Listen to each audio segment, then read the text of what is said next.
This is reading a playlist. This is a lament. This is a lament for Moab from Isaiah 15 and 16. The night when Ar was ravaged, Moab collapsed. The night when Kir was ravaged, Moab collapsed. People climbed to the temple of Dibon, climb high places to weep. On Nebo and in Medeba, Moab laments. Every head shaven, every beard clipped. They wear sackcloth in the streets and wail on the housetops. All in the squares are lamenting, bursting into tears. Heshbon and Eliah are howling. Their noise can be heard as far as Jahaz. That is why the loins of Moab are shivering. Why is soul shuddering? Why the heart of Moab is groaning?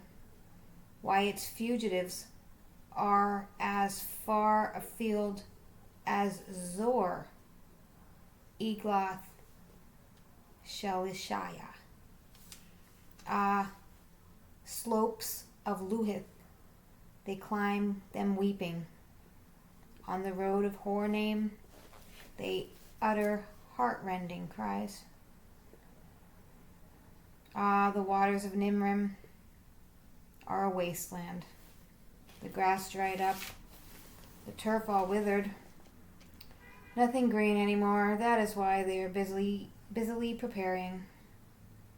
And they transport their possessions across the wadi of the willows. The shrieking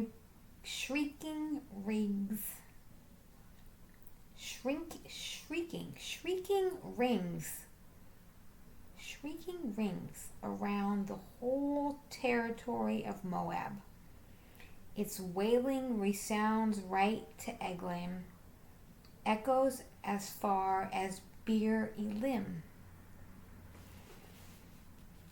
The waters of Dibon are swollen with blood, and worse disasters are still in store for Dibon, a lion to pounce on anyone who escapes from Moab,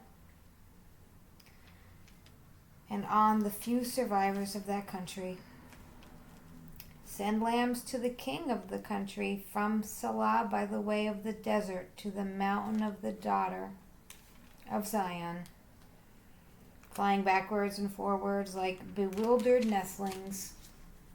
Such are the daughters of Moab at the ford of Arnon. Advise us what to do. Spread your shadow as if it were night at the height of noon. Hide those who have been driven out. Do not let the refugees be seen. Let those who have been driven out of Moab stay with you. Be their refuge against the destroyer. Once the oppression is over, the destroyer is no more. And those now trampling the country underfoot have gone away. The throne will be made secure in gentleness, not in violence. And on it there will sit in all fidelity, within the tent of David, a judge careful for justice, eager for integrity. We have heard the pride of Moab, an excessive pride, his conceit, pride, arrogance, pretensions are empty. And so the Moabs must mourn for Moab, all of them lamenting together. For the raisin cakes of Kir-Haresh they mourn in their utter bewilderment. For blighted are the fields of Heshbon and the vine of Simba, whose clusters proved too strong for the overlords of the nations. It once reached all the way to Jazer, and even wound its way into the desert, and its shoots had spread even beyond the sea. And so I weep as Jazer weeps for the vine of Simba. I water you with my tears, Heshbon and Eliah. For over your fruit and your vintage, a cheer has been heard. Joy and gladness have vanished from the orchards. No more revelry in the vineyards, no more happy shouting, no more wine trodden out in presses, the shouting's all silenced.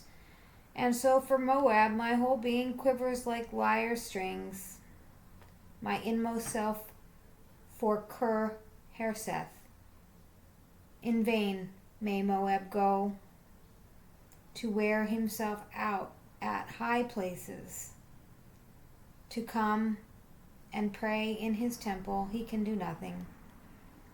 Such was the sentence once pronounced against Moab by the Lord.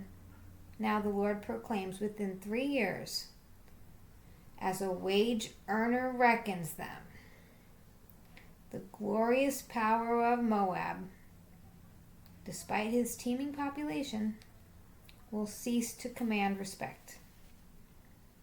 And what remains of him will be slight, feeble, and impotent.